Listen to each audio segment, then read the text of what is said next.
Vibrato is a very expressive technique that emulates the sound of the human voice.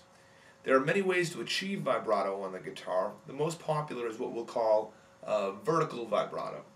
The idea here is I'll put my ring finger down on the 7th fret of the G string.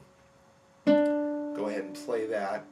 And then after I play it, or as I play it, you're just pulling the string down towards the floor in a rocking rhythmic motion. We call each of these beats quavers. It's as if you had played the string several times, but instead of picking it again, you're just shaking the string down. You can also shake it towards the ceiling. This is used very often in blues. This is what B.B. King would use, or Eric Clapton. It's used in rock. It's really the primary electric guitar approach to vibrato. It's often used in conjunction with string bends.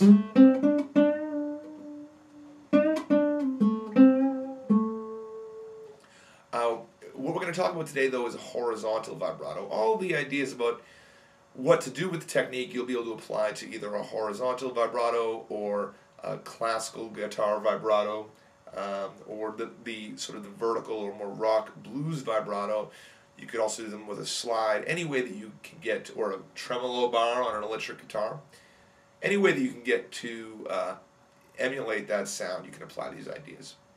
So the first thing we're going to do is we're going to start working really slowly with the vibrato using this horizontal vibrato. The way that it's different from that vertical vibrato is instead of rocking the string towards the floor and towards the ceiling, we're going to rock the string towards the headstock of the guitar or towards the bridge of the guitar.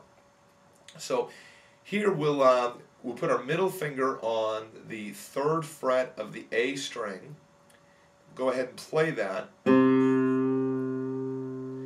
then what's going on here is after you play the note, you're pressing down pretty hard on the string and then sort of nudging the string towards the headstock of the guitar. Doing that tightens the string and makes it go sharp. You can also press down pretty hard and nudge the string towards the bridge and it'll go flat. We'll combine these. In order to work on this technique, again, you're going to want to go very slowly. So in example 1, we'll do is we'll play this note, put a little quaver on it, and then put another quaver, a little shake, without picking the note again. So example 1 is going.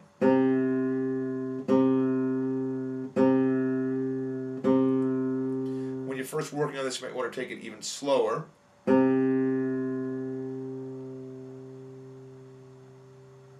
We'll count that 1 and 2 and 3 and 4 and a little quicker. And in example 1, we'll pick sort of the 1st note, the 3rd note, the 5th note.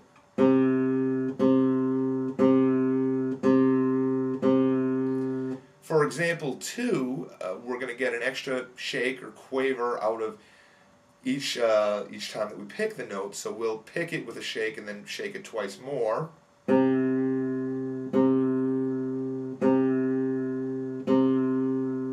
We can count that 1, 2, 3, 4, 5, 6. Slower. 1, 2, 3, 4, 5, 6. A little quicker. That was all 6 of them. Here's just divided into 3s. The reason we're picking the note a little bit more when you're first working on it is because the sound can die pretty easily if you don't control the vibrato correctly. That's why we keep on adding another quaver, try to get another quaver before the sound dies. So now for example 3, we're going to add yet another quaver or shake to each note, and let's see, so we have 1 and 2 and 3 and 4 and. Again, shaking the string sort of between the headstock and the bridge as opposed to between the floor and the ceiling, which most of you are probably familiar with.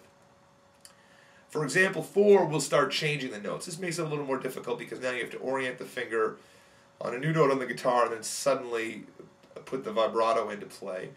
Example 4, we're just going to play, it's called a tetrachord, where we're playing the beginning of a scale. We'll start with that C again. Then we'll put our pinky finger on the 5th fret of the A string, the pointer finger on the 2nd fret of the D string, and then the middle finger on the 3rd fret of the D string.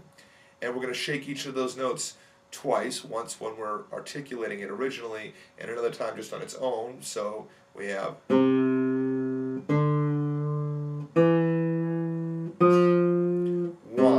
and 2 and 3 and 4 and.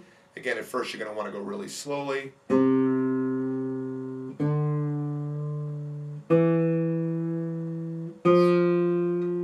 Eventually you speed it up. It almost sounds like each note again is picked twice. But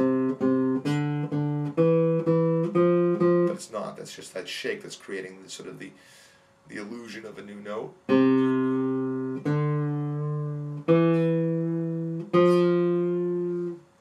Once you have this technique down, again, you can speed it up. So all the things we're doing, we're counting the quavers or the shakes. A shake is more of a rock or jazz term or blues, whereas quaver is kind of the classical term for this stuff, and we're using the classical technique here. Once you have control of that, you stop counting. One of the first things, once you really feel you have control of that, is you should try to go pretty fast with it. Same motion, just a lot faster. You can do it very slowly, again going back to the counting. So then you get options where maybe you want to start your vibrato fast and slow it down. Very expressive. Or start it slow and speed it up.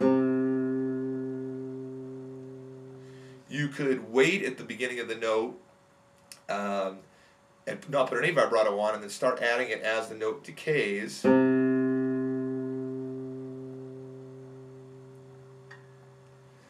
Or you could start with the vibrato and let the vibrato trail off as the note decays.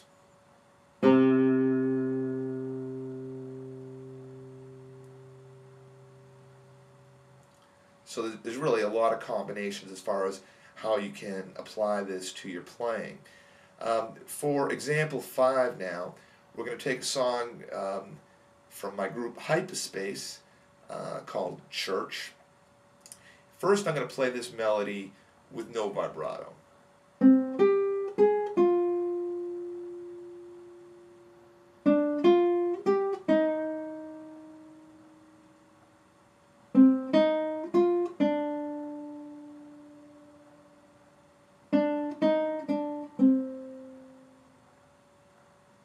I started adding vibrato to one of those notes. It's kind of a very natural thing to do. So the concept here is we're not going to put vibrato on every note, but on the long notes in example 5.